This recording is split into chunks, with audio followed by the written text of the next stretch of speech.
का उद्देश्य यही है कि प्रमुख नाटककार, निर्देशक और रंगमंच से जुड़े महान कलाकारों के बारे में हम जान सकें। अच्छा, ये आने वाली पीढ़ियां जो हैं और हमारी जो अभी की पीढ़ी है वो नाटककार और रंगकर्मियों के बारे में इतना कम क्यों जानती है? होता ये है कि वे पढ़ते नहीं हैं, या तो उन्हें पढ़ने के लिए प्रेरित नहीं किया जाता है, या तो उनके अंदर रुचि नहीं, या ये सोचते हैं कि इतना कर्म क्या करेंगे।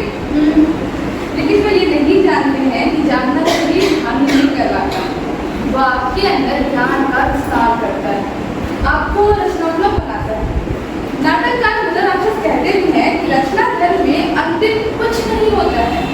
तो हो सकता है कि आने वाली पीढ़ी में हमने से कोई एक रंग करके तो बन सकते हैं, अगर हम उनकी बातों को, उनकी धारणाओं के अनुसार, उनके सिद्धांतों को सुनिए, सीखे, तो बिल्कुल हो सकता है। तो इस महीने हम भारतीय रंगमंच के जिन व्यक्तित्वों पर बात करेंगे वो हैं श्री देवेंद्र राज अंकुर, प्रताप सहगल, विष्णु प्रभाकर, गिरीश कर्नाड और मुद्रा राक्षस। विष्णु प्रभाकर भारत के जाने माने नाटककार और रंगकर्मी रहे। अपना पहला नाटक हत्या के बाद लिखने के बाद हिसार में नाटक मंडली से जुड़े रहे और बाद के दिनों में लेखन को ही अपनी जीविका बना ली। नाटक हत्या के बाद नवभारत, डॉक्टर, प्रकाश और परछाइयां, 12 एकांकी, अशोक, अब और नहीं, टूटते परिवेश इत्यादि की प्रमुख रचनाएं। प्रभाकर जी 1955 में आकाशवाणी में नाट्य निर्देशक के तौर पर नियुक्त हो गए।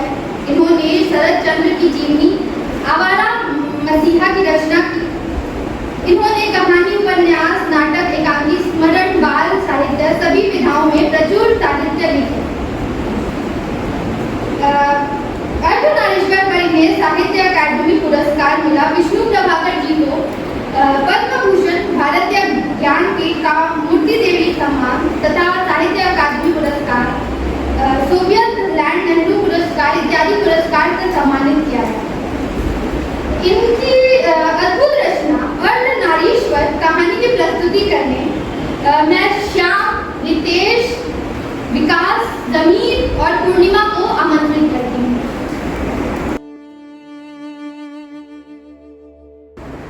तुम इस समय यहाँ कैसे? देवराज, एक प्रश्न का उत्तर जानने के लिए आपके पास आया हूँ। कौन सा है वो प्रश्न? बोलो। स्त्री पुरुष का क्या संबंध है, यही मैं जानना चाहता हूँ। स्त्री पुरुष का क्या संबंध है? वाह, यह भी कोई प्रश्न है। पुरुष के मनोरंजन के लिए ब्रह्मा ने स्त्री की रचना की है। पुरुष के मनोरंजन के लिए ब्रह्मा ने स्त्री की रचना की है? हाँ, और कुछ पूछना है? नहीं देवेंद्र, और कुछ नहीं पूछना, धन्यवाद। पुरुष के मनोरंजन के लिए ब्रह्मा ने स्त्री की रचना की। पुरुष के मनोरंजन के लिए ब्रह्मा ने स्त्री की रचना की। पुरुष के मनोरंजन के लिए? क्या पुरुष मनोरंजन होता है? क्या स्त्री केवल मनोरंजन की सामग्री है? कुछ समझ में नहीं आता, मन को कुछ संतोष नहीं होता। लेकिन ये कौन है? अरे ये तो महर्षि, ये तो महर्षि विश्वामित्र हैं। क्यों नहीं इनसे कुछ पूछा जाए? कुछ पुरुष तो दिखाई देते हैं, पर प्रश्न का उत्तर पाने के लिए इनका क्रोध भी सहना पड़ेगा। लो, वे आ गए, आगे बढ़ो। मैं शरद महर्षि विश्वामित्र के चरणों में प्रणाम करता हूँ। क्या चाहते हो? एक प्रश्न का उत्तर। प्रश्न और उत्तर, इनका कभी अंत नहीं होता, पर खैर तुम पूछ सकते हो। महर्षि, मैं जानना चाहता हूँ कि स्त्री और पुरुष का क्या संबंध है? सवेरे सवेरे क्या चढ़ाया? अरे कुछ नहीं चढ़ाया बाबर जी, पापू कसम। हफ्ते भर से ताड़ी खाने की वहां तक नहीं सूंघी, और आज सवेरे तो दूध भी नहीं पिया। तो कहो, जो पानी पिया शायद वही लग गया। अरे ऐसा कुछ नहीं है भागवत जी, भगवान साक्षी है। घोड़ा खड़ा बड़बड़ बोल रहा था। तो ठीक है, बात बढ़ाने से कोई लाभ नहीं। अब जल्दी भीतर जा, चेहरे पर रंग लगवा, पहले ही बड़ी देर हो। भागवत जी, आज मैं होता हूँ अंदर तू समझता नहीं क्या बता रहा हूं? क्षमा कीजिए धर्मज, आप ही बताइए ऐसे में तलवार कैसे उठाऊंगा? अच्छा ठीक है, तो फिर एक ही राज, जिस रास्ते तू आया था उसी रास्ते वापस हो। तो वापस उसी पहाड़ के पास। फिर देख ले अच्छी तरह से कि जो भी बोल रहा था वह घोड़ा नहीं था। नहीं, हाँ नहीं, लड़। नहीं बनेगा मुझसे, मैं नहीं जाऊंगा। जा, हाँ जाना होगा। औपचारिकता जरूरी है, कक्षा में भी और कक्षा के बाहर भी। तो मैं सबसे पहले तो सिराज खान बाबी साहब की का आभार व्यक्त करती हूँ कि आप आए और आपने इस अनुभव संसार के आप सदस्य बने। आज जो भी हुआ, मैं आपको ये भी बता दूँ कि लिटिल थेस्पियन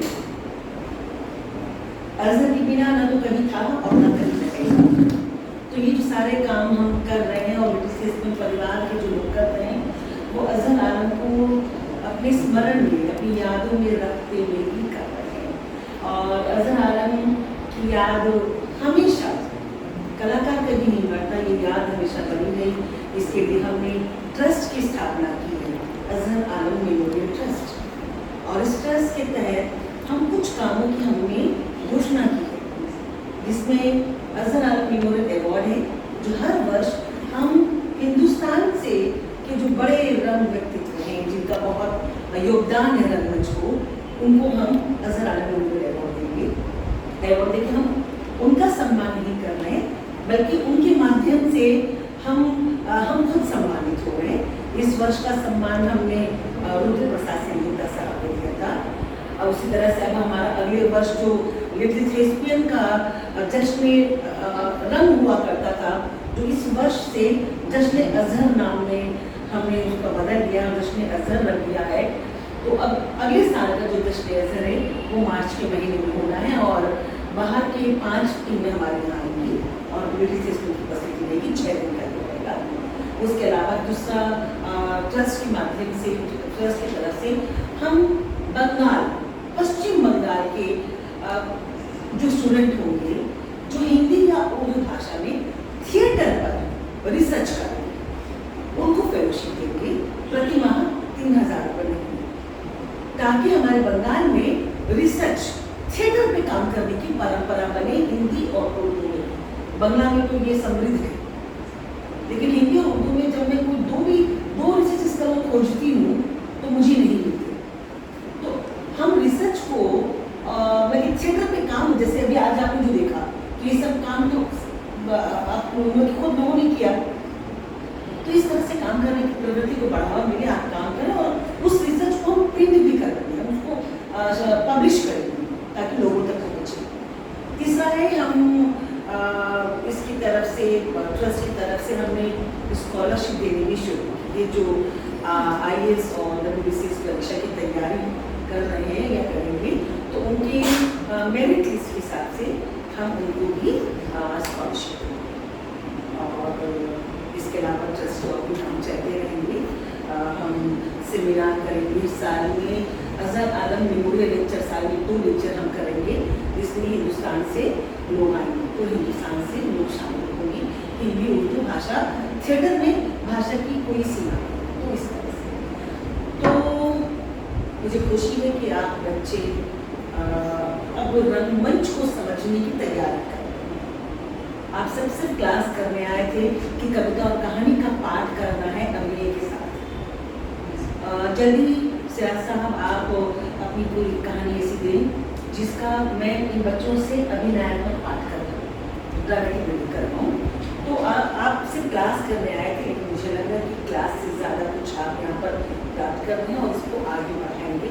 अगर आप में से भी कोई रिसर्च करना चाहेगा तो अगले साल की फेलोशिप हम उन्हें भी देंगे, क्योंकि वो सबके याद बनाएगा। तो आज की शाम बड़ी अच्छी रही, बहुत अच्छी रही और सिराज साहब आपके आने से हमें बहुत अच्छा बहुत ही हम अपने बच्चों के लिए कर रहे हैं कि ये संस्कारित हो, एक जनरेशन खड़ा होगा। संस्कारित हो, क्योंकि जैसे वो जनेऊ जरूरी है, हाँ हाँ तो वैसे ये इनके लिए जनेऊ है। ये जब रंगमंच को समझेंगे, हाँ, वही रंगमंच को समझेंगे, कथा का अच्छा कौन सी चीज क्यों है रंगमंच में, हमारे सत्य में इन्हीं सारी चीजों को और ये कुल मिलाकर ये हमारे कलाकारों के लिए है। मैं खुद बहुत सीखा हूँ। मेरे उम्र में ये साल तक चुका हूँ, 100 रुपये नहीं चुका हूँ, कुमार साहब छप चुका हूँ, लेकिन ये पहला अनुभव है कि बहुत सीखने को मिला। और साथ साथ में 5 जो नाटककार हैं हमारे देश के, सचिन नाटककार, उनके बारे में जानना, अपने नाटकेश्वर के बारे में जो मंचन किया आपको, बहुत सुंदर से उमा भी बोल रही कि अभी ट्रेन हो गए, अब तो ट्रेन है। उमा जी को साथ देखिए, उनकी मूर्ति है, उस अवस्था में है, तो काम की। मेरा सौभाग्य है कि मैं विष्णु जी से मिल चुका हूँ, तस्वीर उनके बाद है, और इन लोगों ने जो काम किया उसके बाद वो काम करते हैं, लेकिन आप जो उसको रिवाइव कर रहे हैं, शहर को दिखला रहे हैं, ये बड़ी प्रक्रिया से है। और दुर्भाग्य उन लोगों का है वो नहीं मिल पा रहा है, ये अपना नुकसान कर रहे हैं। आज इस खराब मौसम के बाद में बहुत सारा काम जो कराया हूँ, मैं सोचा कोई 24 मिनट नहीं है, कोई खाने का प्लान नहीं है, और क्या मैंने विचार रहे थे, लेकिन मैं आगे सोच रहा था कि नहीं तो मैं बहुत कुछ नुकसान करता हूँ। इस तरह शहर के जो हमारे जो भाषाविद लोग हैं, कहानी कलाकार हैं, उपन्यासकार हैं, नाटककार हैं, कुछ जुड़ना चाहिए। तो मैं अब ये विश्वास कर रहा हूँ और सच्चाई भी है कि शहर में नाटक को लेकर सिर्फ